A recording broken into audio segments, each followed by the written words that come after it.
There have been many stories within Treyarch's Zombies universe that have stacked up over the past 10 years. Literally, almost anything and everything can be latched onto and analyzed in order to crack into the story that's both implied and explicitly delivered to us. But to each their own, there's many stories that some will prefer over the other, and there are some stories that, I wish they were a little better, but whatever. So you may ask, what kind of stories are there? What drives a narrative in Call of Duty Zombies? Well, for one, there's the map location narratives. Each specific map, despite some of them having an insistence on connecting to the larger picture, while others have their own self-contained story. Each map still has its own story with regards to how the zombies have appeared and why things such as the creation of the Wunderwaffe DG2 and Perca-Colas occurred. In addition, some maps do share a connection, hence my mention of them having an insistence to connect to one another. Now, there's gotta be something to fill these maps. It'd be pretty boring if we didn't have any characters to spice up the experience. So, you guessed it.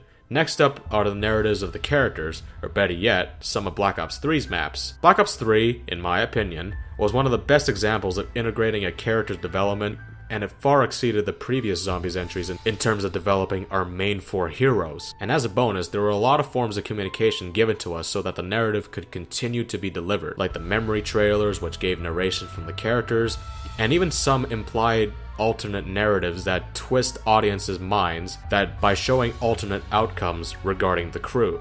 In addition to characters, there's also the audio logs, the sound design, the Easter egg songs, and even markings left behind on the wall here and there. They let an audience like us piece together and speculate as to what kind of horrors have occurred and why the zombies have ended up in the location in the first place. And last but not least is the overarching narrative, where everything is tied together into the bigger picture. Everything that has been done in the previous maps now leads to this ultimate outcome, introducing the consequences of the character's actions now that the journey has come to a conclusion. So now, what's my favorite of all these?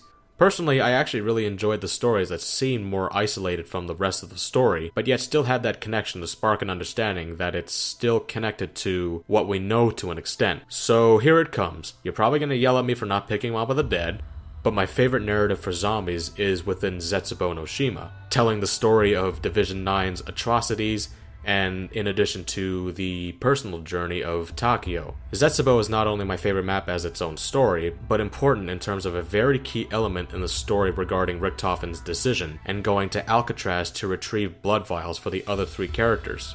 Since Shinonuma, I've actually been more interested as to how the Japanese fit into the entire Nazi conspiracy Group 935 research arcs presented in the Zombies narrative. Thanks to Zetsubo, I've been able to catch a glimpse as to what influence 935 left on the Japanese, and what inspired them to create their own weapon on the Island of Despair. In addition, Dead Flowers really allows me to get more invested with the story, and really has a way of diving deeper into the characters' minds. I'm hoping that Division 9 can have a larger role in the future, but we'll just have to wait and see. And as for Takio, I'm glad that he's no longer a backseat character. In the past, it's always been about how funny Dempsey, Nikolai, and Richtofen were, but now I can appreciate the expansion given to Takio's character, and that Zetsubo has shown both the Primus and Ultimus versions to be conflicted characters who are given a choice of freedom and seizing it in order to become a new man with a different perspective on how he views himself and his teammates. And with that, that is the conclusion of today's video with regards to what my favorite narrative within Zombies is. I hope you enjoyed this video today. If you liked it, subscribe to the channel, possibly leave a like on the video, and yeah, until next time, I'll be seeing you. So this has been PSYLOD, and I'll catch you later.